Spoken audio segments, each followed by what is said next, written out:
দুটি পাইপ এ এবং বি কোনো জলাধার যথাক্রমে 12 মিনিট ও 16 মিনিটে পূর্ণ করে। যদি দুটি পাইপ একসঙ্গে খোলা হয় তবে কতক্ষণ পরে বি পাইপটি বন্ধ করলে জলাধারটি 9 মিনিটে পূর্ণ হবে। দেখো, দুটো পাইপ এ এবং বি, এ পাইপ 12 মিনিটে এবং বি পাইপ 16 মিনিটে একটা জলাধার পূর্ণ করে। 12 আর 16 লসাগু করবে। দুটোতে বিভাজ্য হয়ে আমরা সংখ্যা চয়েস করো।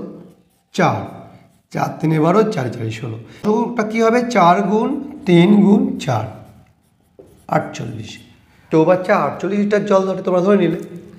এইবার দেখো, 12 মিনিটে 48 লিটার যদি পূর্ণ করে তাহলে 1 মিনিটে 48/12 4 লিটার পূর্ণ করবে।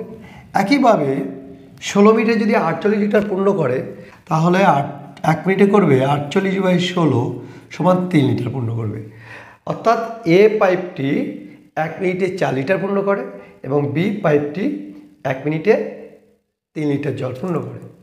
যদি দুটি পাইপ একসঙ্গে খোলা হয় তবে কতক্ষণ পরে বি পাইপটি বন্ধ করলে জলাধারটি 9 মিনিটে পূর্ণ হবে? বি পাইপটি x মিনিট চালু ছিল, বি পাইপটি x মিনিট চালু ছিল, আর 9 মিনিটে যেহেতু পূর্ণ হয় তাহলে এ পাইপ 9 মিনিট চালু ছিল, এ পাইপ 9 মিনিট চালু ছিল। 1 মিনিটে যদি 4 লিটার পূর্ণ করে 9 মিনিটে 4 9 36 লিটার জল পূর্ণ করবে। একইভাবে 1 মিনিটে যদি 3 লিটার পূর্ণ করে x মিনিটে তাহলে 3x লিটার জল পূর্ণ করবে। তাহলে 36 + 3x এটা equal 48 litre. 36 + 3x = 48 litre.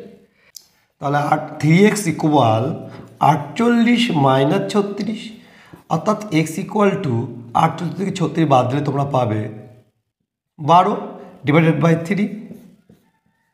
x equal to 4 minute, x equal to 4 minute. তাহলে বি পাইপটি 4 মিনিট খোলা ছিল এবং এ পাইপটি 9 মিনিট খোলা ছিল। উত্তরটি হবে 4 মিনিট।